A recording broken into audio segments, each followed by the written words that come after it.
សួស្តីពុកម៉ែបងប្អូនលោកតាលោកយាយទាំងអស់ថ្ងៃនេះខ្ញុំហើយនឹងក្រុមគ្រួសារក៏ដូចជាក្រុមការងារបានមក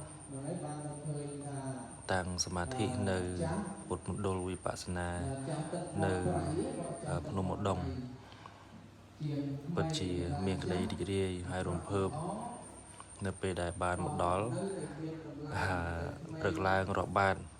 ឃើញថាមានពុទ្ធបរិស័ទលោកតាលោកយាយបងប្អូនច្រើនចូលរួមមិនត្រឹមតែក្រុមគ្រួសារក៏ដូចជា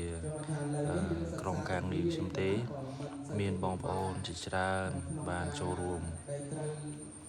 ហើយម្នាក់ពោពេញទៅដោយស្នាមញញឹមរីករាយចំពោះការកសាងកុសលផលបុណ្យហើយសូមជូនមគ្គផលកុសលផលបុណ្យជូនដល់បងប្អូនទាំងអស់គ្នាផងដែរសូមបងប្អូនសុខសប្បាយអរគុណបងប្អូនទាំងអស់គ្នា